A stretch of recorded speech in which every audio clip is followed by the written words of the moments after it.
राम नाम लिखे पत्थर तैर रहे हैं, चारों तरफ सूचना हो गई राम नाम लिखे पत्थर तैर रहे हैं। सेतु बंधेगा कैसे? तुमने गेंद पानी में फेंकी, पानी में तैर रही है, सेतु बंधेगा क्या? पत्थर तैरता हुआ यहाँ जाएगा, वहां जाएगा, वहां जाएगा, पर आपस में जुड़ेगा कैसे? पानी में पत्थर तैर रहा है, राम नाम लिखा पत्थर तैर रहा है, पर वो पत्थर आपस में जुड़ के पुल कैसे बनाएगा? पत्थर को डाला गया, तैर रहा है, पुल कैसे बनेगा? मजबूती कैसे आए? इस पे चलकर इतनी बड़ी सेना पार उतरना है तो जाएगी कैसे? शंकर भगवान मुस्कुरा रहे थे। राम जी को थोड़ी सी चिंता व्यापी। राम जी ने हनुमान जी को बुलाया। हनुमान, समझ में नहीं आता कि ये पत्थर पानी में फेंके जा रहे हैं, तैर रहे हैं, पर ये आपस में जुड़ नहीं रहे।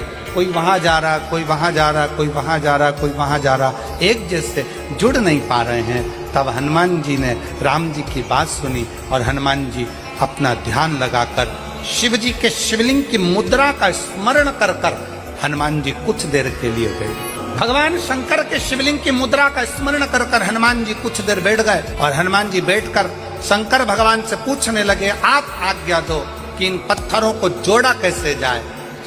तब शंकर भगवान नीचे आए, हनुमान जी के एक कान में कहा रा, दूसरे कान में कहा माँ। हनुमान जी शंकर जी से बोले, राम तो वो पहले से ही लिख रहे हैं, तैर भी रहे हैं, पर जुड़ नहीं रहे। शंकर भगवान ने फिर हनुमान जी के कान में कहा रा, दूसरे कान में कहा माँ।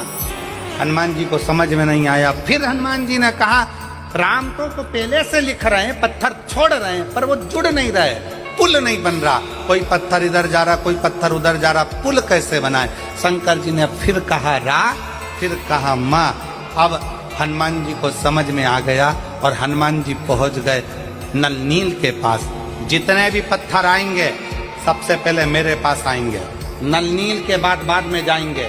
राम मैं लिखूंगा, पत्थर लाया जाए। पत्थर को लाया गया।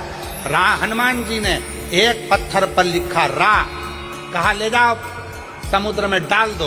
दूसरे पत्थर में लिखा माँ, कहा ले जाओ समुद्र में डाल दो। अब पत्थरों को इधर उधर जा नहीं रहे थे, क्योंकि रा के पास माँ का पत्थर अपने आप चिपकते जा रहा था और पुल बनते चले। अब रा के पास में माँ का पत्थर अपने आप आता चला जा रहा था, पुल बनता चले जा रहा था। और वो रा और माँ ने ऐसा साझा कर लिया कि वो राम नाम बिखर नहीं पाया और पूरी सेना पार उतरती चली गई।